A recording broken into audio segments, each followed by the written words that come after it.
Λοιπόν, σας ευχαριστούμε πάρα πολύ που βρεθήκατε κοντά μας σήμερα. Και θα κλείσουμε με ένα τραγούδι που θα μας πείτε.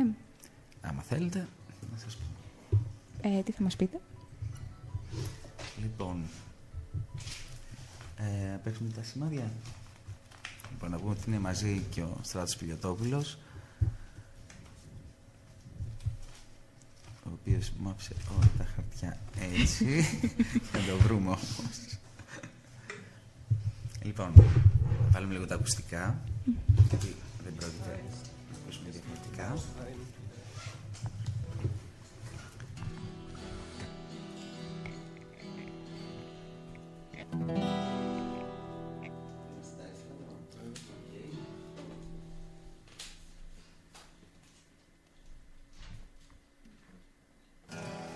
Λοιπόν, σας ευχαριστούμε πολύ, παιδιά. Περάσαμε πολύ ωραία εδώ πέρα. Να είστε καλά.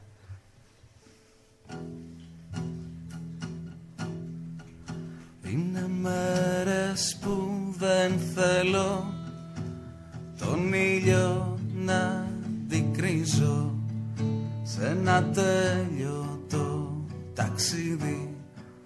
Μόναχα στριφογυρίζω και τα απόγευμα να χάνομαι απ' τα απέναντι παράθυρο. Μια σκιά πίσω απ' την κουρτίνα να κοιτά δειλά το αύριο. Και εσύ μ' άφησες εδώ τα σημάδια σου να σβήνω κάτω από τη θάλασσα, ψηλά στον ουρανό.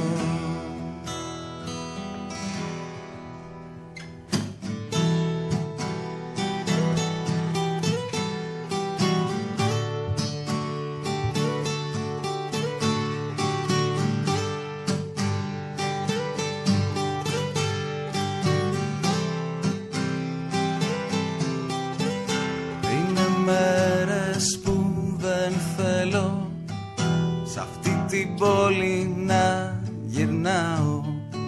Στο κρεβάτι μου εκεί ξεσπάω, τις αναμνήσεις μας σκορπάω.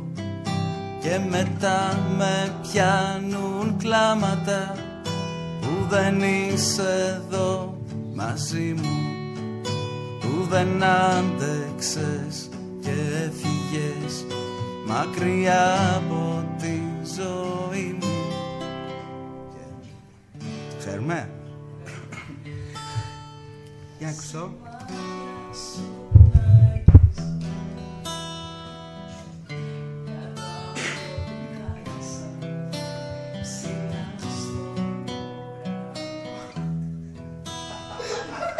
Πολύ πλάκα, οκ.